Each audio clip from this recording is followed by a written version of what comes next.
What if you could sit down once a week with a colleague who's a flat-out warrior? This colleague wasn't a stud in dental school. He struggled. He returned to practice in his hometown, an area once labeled by USA Today as the second worst place to live economically in the United States. And this very same colleague went on to establish an historically successful general practice known worldwide. What if you knew someone that wanted to take you by the hand and show you everything you need to know, from treatment planning to leadership, to maximizing your journey in dentistry, or just life? You ready to be inspired? Welcome to the Lionhearted. Hi everyone, Dr. Steve Rasner here, and welcome back. You're on the Lionhearted. So listen, first of all, thank you to many of you that wrote to me and wished me a speedy recovery. I'm about 7 weeks out from spinal surgery, and I'm not able to do dunk a basketball yet, but I'm a lot better than I was. So it really meant a lot to me to hear from many of you, so thanks. Before I come on these podcasts, and I've said this to you, I hope you realize it. I honestly ask myself, what is it I could talk about? What is it I have to say that can make a palpable difference in the person listening to me? That's, you know by now, there's no guest, although I'm going to bring Michelle on either next week or the week after. Michelle's my 42-year employee. You would never know by looking at her. I've known her since she was 14. Sometimes you luck out, and I did. I was at a hamburger joint my first week in practice in my hometown with my first employee back in my office, whom I did not like very much. And I hadn't seen Michelle in 10 years, and she was at the hamburger joint with her child, and I said, "Would you like a job?" And that was 42 years ago. And she is sensational, more than she even understands, at just about everything you would covet in a manager or a front desk person, or the person that takes the new patient phone call or sets finances up, and all the things that you need to be successful. And the thing that makes her the best at what she does is that she believes in me, which is what you need for that person. So I am going to have her on here, and she probably will come on more than once because there's just a lot to cover to help you get to where I like to help you get to. Let's get to it. So thanks to all my listeners from around the globe. It absolutely inspires me. I hadn't checked my numbers in quite some time, and a lot of people are listening these days, so that's why I do what I do. So you remember, we started the year on purpose. I said, let's wipe the slate clean and start over. That was the name of the podcast. What would I do? What would you do? It's to start over right out of the chute to get you closer to this lofty place I talk about, a Lionhearted dental practice. Sometimes you got to go back and from the surface, and that's what I was trying to do this year with you. And I talked about reflection on yourself. Like, what is it that you want? I mean it. Are you happy? Look in the mirror. What is it? And I talked about goal setting. And I don't have time to come on this podcast in 30 minutes and BS you. Use up the 30 minutes with whatever I think of. So goal setting is real, man. And if you haven't done it, you need to read about it and you need to use it. I used it for years to guide me. I still use it. And many of you did respond to that. And then I went on to other topics to start over, and I got sidetracked on purpose when I talked about the wow factor last week. Like, what really matters when it comes to wowing your patients? And obviously, you've heard me say many times that without clinical excellence, it doesn't matter how you wow patients. See, I'm always looking for you to have something that your patients will notice that's different, that they can't get anywhere else. Why else should they go to a fee-for-service practice that I encourage you to be? If they don't notice anything, really different. It is so believable, what I'm telling you. It is so common sense. Look, I'm just trying to get you to a place where you can really enjoy the fruits of your labor. And with labor including going to 8 years at least of education, not to even dream of what you've taken since you've left dental school, because that probably surpasses, for a lot of us, anything we took before that in terms of the time invested. It certainly does for me. And so for that effort, for you to be stuck, which we all get in that place, by the way, including yours truly, where you're not happy professionally. I just know so many dentists from the beginning. I remember meeting them 40 years ago that their only goal was to get out. And look, I get people choose careers and they realize maybe it wasn't the best career choice. But maybe also, if that's how you feel about dentistry, it's because you haven't given it a chance the way I did to pay you back, not just financially, but fulfillment. And that's really at the basis of these podcasts each and every week. I never dreamed I would keep going this long. And I know you've heard me threaten to stop them. And honest to God, I'm only inspired by how many people seem to tune in and by emails I get, etc. I know what I give you each week matters in terms of you reaching a place that I don't know how any of us would like it. Working 4 days a week, no evenings, being respected in your community, giving back, having the financial wherewithal and the time to give back to the community. And I know many of you couldn't be any further from that space right now. But maybe it's because you haven't taken the time to do many of the things that I'm suggesting. Okay? So let's get into it. There's a lot I have to say today. And I started out this week by going on the internet and reading some things that resonate with my discussions with you all the time and are going to lead me to where I'm going with this week, which primarily is about, if I'm taking you step by step and we are truly starting over. Okay, I told you to have goal setting. I told you about the importance, the critical importance. Are you doing it or not? Of having a monthly meeting, or I really implored you to have a meeting every 2 weeks. That takes real guts. It really does. It takes a lot of guts to block out time where you could be doing operative dentistry. Oh my God, hopefully not for me. Or whatever it is, and sitting and meeting, because you're not getting paid for that. In fact, you're paying your team to do that. And Steve Rasner, is here to tell you that pays huge dividends. It took me out of the only negative 2.5-year period I've ever had in my 42 years. In other words, we were down $700,000, and by meeting every 2 weeks, and trust me, I didn't want to meet. I didn't. I wasn't sure when I was meeting if this would lead to changes that would get me out of where I was. I'm talking about the 2008, 9, 10 recession.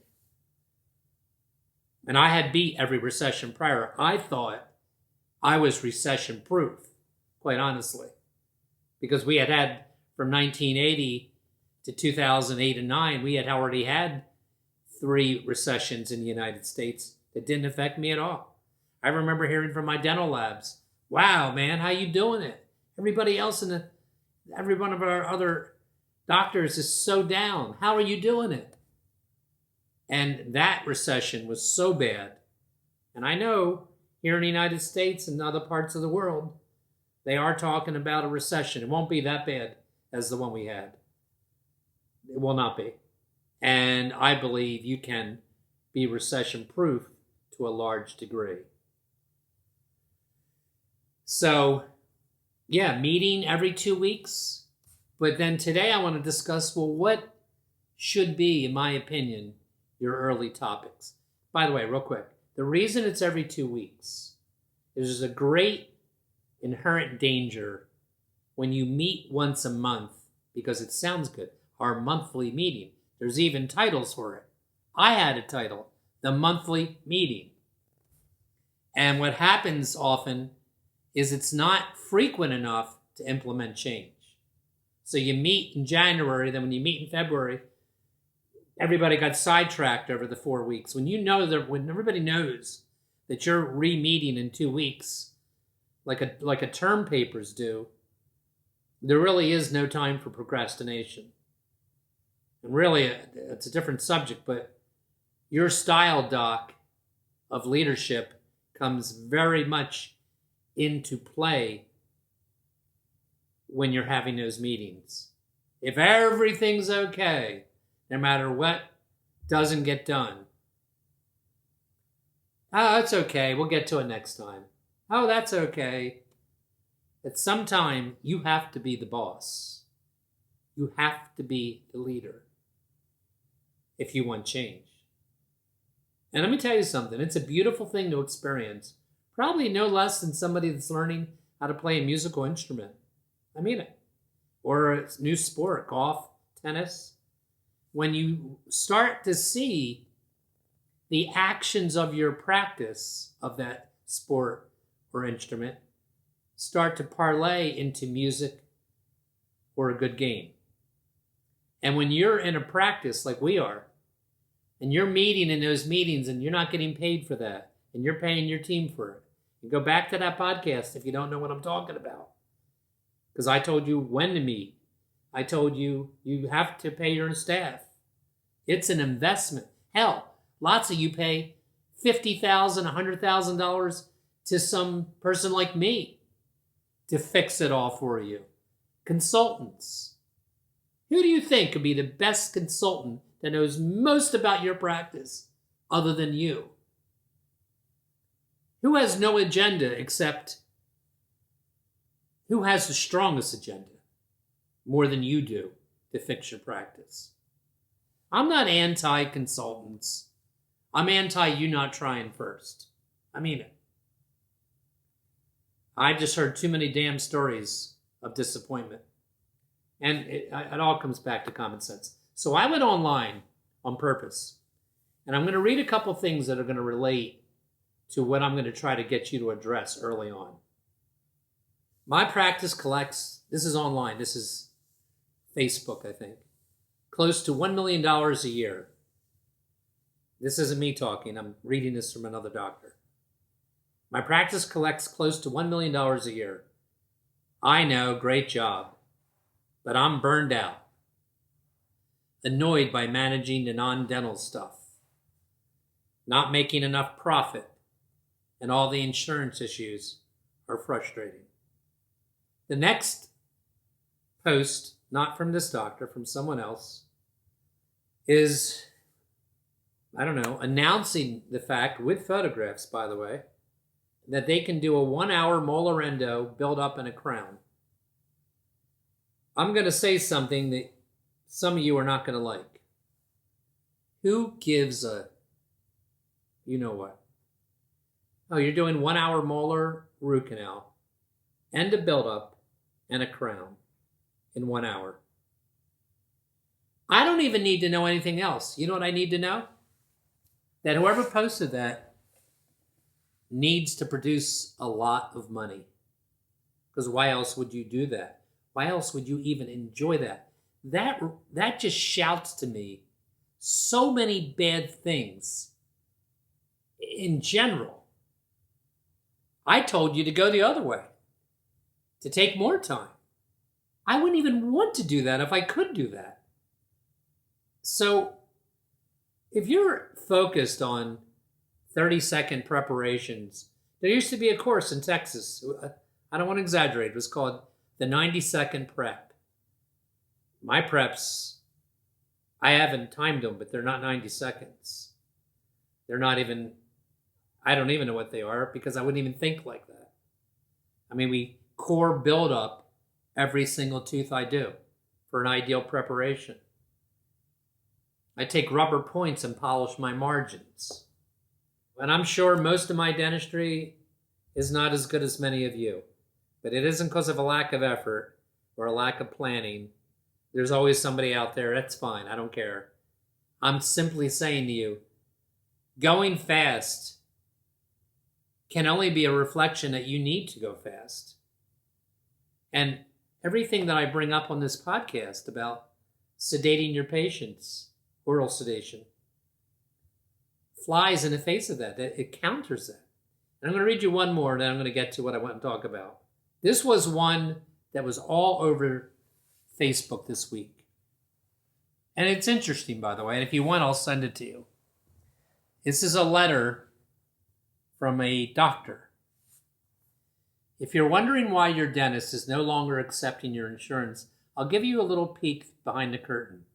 Today, Delta Dental reimbursed me less to do a surgical extraction of an infected tooth than what most women pay to get their hair cut. Let me repeat that to let it sink in. I got paid less to perform microsurgery to safely remove a broken, rotting part that had potential to kill someone if left untreated than most women pay to get a cut and a blowout. And that's not a knock on stylists. But why would I pay hundreds of thousands of dollars to go to school for 4 additional years of training, paying thousands annually for my malpractice and other items to allow me to maintain my license, so that I alone accept the liability that comes with the surgery, to be paid an amount that is so far from the fee that it should be based on training both myself and my assistant. So when you hear that your dentist has dropped your insurance, don't be quick to bail on them and assume they are out for the money.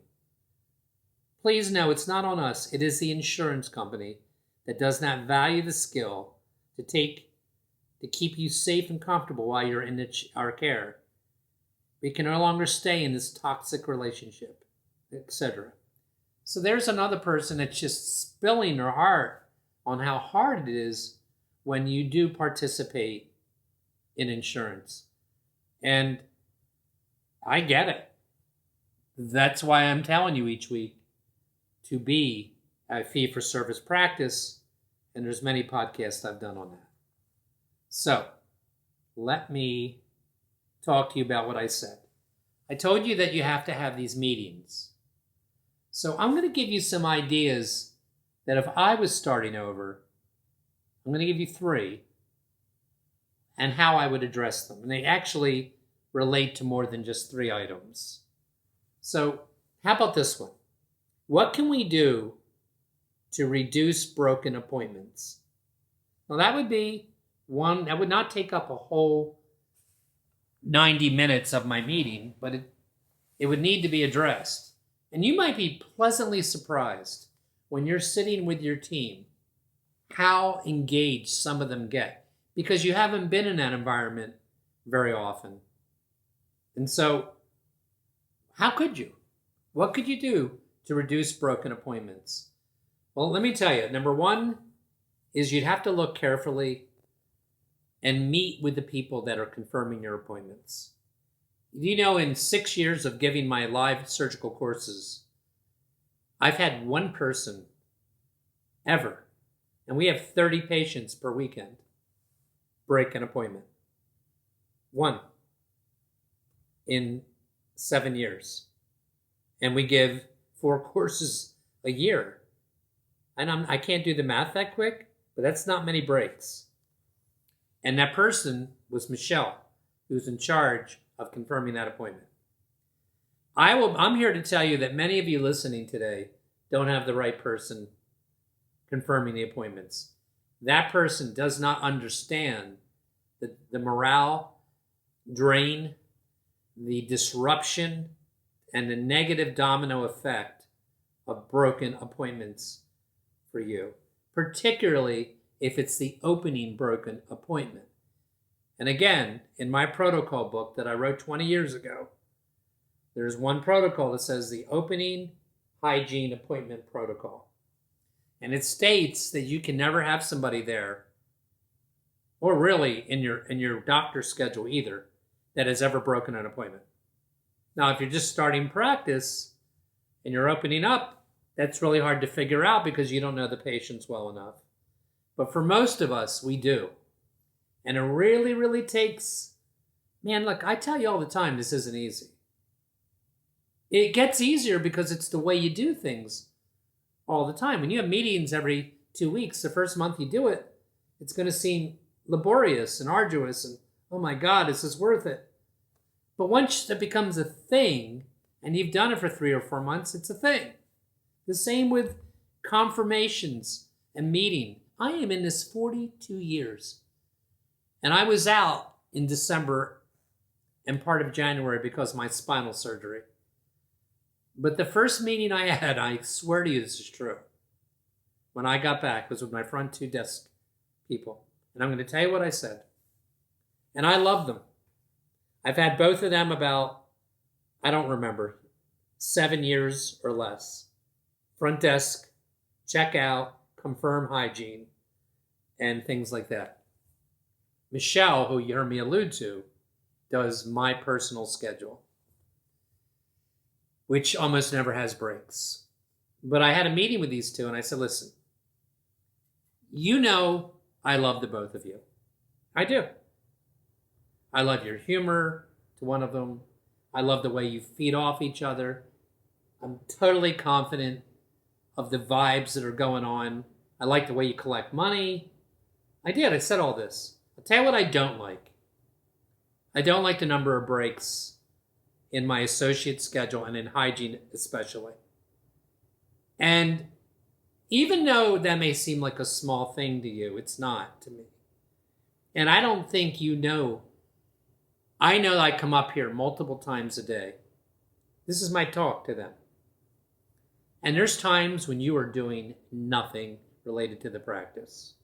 You are talking about menus. You're talking about what you're doing this weekend. I mean, there's many times. And I don't care about that, as long as your work is done. So first of all, those talks shouldn't occur till well into the day, late afternoon. I don't have a problem. I don't need to be an authoritative martinet type of leader, like a military sergeant.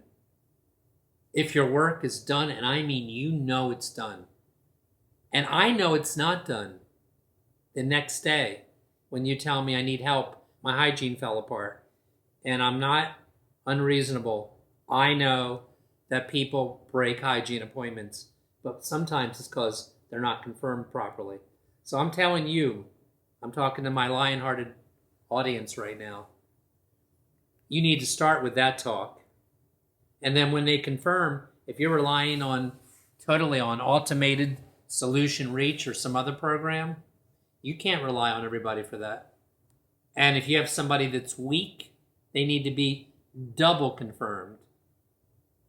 Like somebody that may have broken once, or let alone twice, because that's it with me. You break 3 times in my office, and no, I don't charge them for a broken appointment. It's a waste of time. It's bad PR. You shouldn't do it. All a broken appointment is a reflection that your system's not good enough. So what are you going to do? Make yourself feel good enough by collecting $50 from a patient that's going to badmouth you all over your community? Forget it. You got to go back and say, who do you have doing it? What is their mindset? Do they understand how important it is for you to have minimal broken appointments each day? I said minimal because I know they can happen. Do you have a plan B if somebody does break? That's something that's talked about in the morning meeting, not a monthly meeting. Okay? Lots of times there's people, if you have multiple providers in your office that are in another chair that could flip over possibly for a hygiene visit after they're done with their whatever they're in the office for? What kind of confirmation system? Do you allow a front desk, for example, to confirm with anybody? What if it's a 7-year-old? I'm serious. I went through all this for 30 years, and I had such a high priority with Michelle, who was my confirmer for everything at that point, that it just didn't happen as a big deal. And I have noticed in 2022 a lot more breaks in my hygiene. And I know it is absolutely traceable back to the attitude of the people that make those appointments, confirm them. I'm not saying they're bad people. I love them. Maybe they don't really realize how toxic it is to the office when there's a broken hour especially like it's a Monday. That's unacceptable. Another way, not for hygiene, but certainly for the doctor's appointment, is to get paid up front. And we've talked about this endlessly. When you get paid up front, you minimize your broken appointments. Let me move on to another. So I know a lot of practices have a lot of broken appointments. And I think this is a monthly, every 2 week, certainly an agenda. And I would bring it up and track it.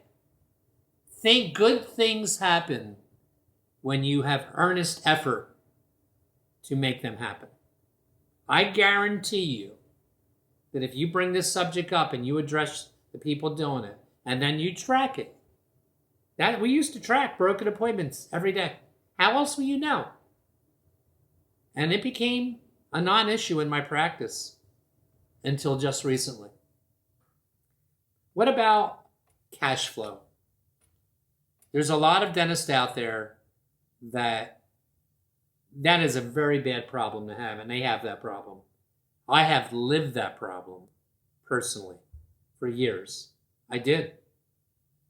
I opened up my second office, and cash flow was a problem. It really peaked back in the recession I keep alluding to. Well, I'm going to go back to it again. What is your system of getting paid? Do you know in my office, if it's anything, even a filling that an associate of mine does, if it's an MODL, they are quoted. We don't get paid up front for fillings. I don't. Unless it's multiple fillings that can become $1,000 in a New York second in a lot of practices. And when you're paid up front, I'm going to assure you, and if it's a sedation case, they're not breaking. Almost never. Cash flow I'm talking about. So that's certainly, and I know you hear me right now talking about what to do. It's a very big other thing to go to the person after hearing me today. That's why you need to talk about it in a monthly or every 2 week agenda that I'm trying to get you started with and get into that so you have change in 2023. We didn't always get paid up front. That wasn't a thing for 20 years with me. And I'm going to say it again. The primary reason most of you do not get paid up front is because it's up in your head that you can't. How can you get paid up front? Because you didn't do the services yet, is what you're asking yourself. And certainly might be what the financial coordinator might be thinking. So you need to understand and have more than a 1-minute conversation about how to do that and why that's so important. And I'll be sure to ask Michelle to share that with you when she's on the show. I forgot to tell her she's going to be on the show, but she will. She did a radio show with me after work for 6 years and asked for no extra money. Okay, it was literally 2 blocks behind my office, and we would hop in the car, and it was like a 1940s radio station, but it was heard in 4 states because they had a gigantic radio signal. And I was in New Jersey, and it would go out to Maryland, Pennsylvania, Delaware, New Jersey. It was called The Truth About Teeth. It was a call-in show. It was fun. I even loved it. It got old a little bit after a while, but It brought us a lot of attention. That's a marketing thing, by the way. But back to cash flow. What is the extent of the services you're providing? And this is going to tie you right back into CE. Because, look, I have one associate. I'm not bad-mouthing her. She's a great dentist, and I've used her and certainly would let her do just about anything in my mouth, but that's all she does is restorative. She doesn't remove teeth. She does not do root canal. I'm sorry, you're limited right at that point. If you don't even have a sedation practice, you're going to limit the services and the productivity, which affects cash flow. Why? How can I say that to you? Because when you attract sedation, scared, phobic, anxiety patients, they need a lot. And they don't want to come in 15 different visits. They want to be in your office for the 3 to 4 hours that sedation allows you to do. By the way, real quick, those of you in New Jersey, in the United States dentist, I'm trying to put together, I did not forget the 2023 course, and I'm not positive it's going to happen in 2023, but if it does, it'll be the fall. But I'm trying to also put together a re-upping your sedation, because since COVID, it's very flimsy as to where to go to take the 20 hours that are approved by the Board of Dentistry that you need to re-establish your oral sedation permit. So 2 different things I just said there. My Taking It to the Top business course that so many of you have reached out to me and enticed me to do. And I'm going to do it. I'm positively going to do it. But I lost a little time here at the end of 2022 and the beginning of 2023 with my spine. I'm lucky to be sitting up and talking to you, to be quite honest. I'm a grateful guy. Listen, I have others, but I'm sure I'm into past my time. I want to read something to you that I really want you to think about. It's important. If you want, I'll send this to you. Ask me after I'm finished reading this to you. Remembering that I'll be dead soon is the most important tool I've ever encountered to help me make the big choices in life. Just stay with me, guys. Because almost everything, all external expectations, all pride, all fear of embarrassment, fear of failure, these things just fall away in the face of death, leaving only what's truly important. Remembering that one day you're going to die is the best way I know to avoid the trap of thinking you have something to lose. You are already naked. There's no reason not to follow your heart.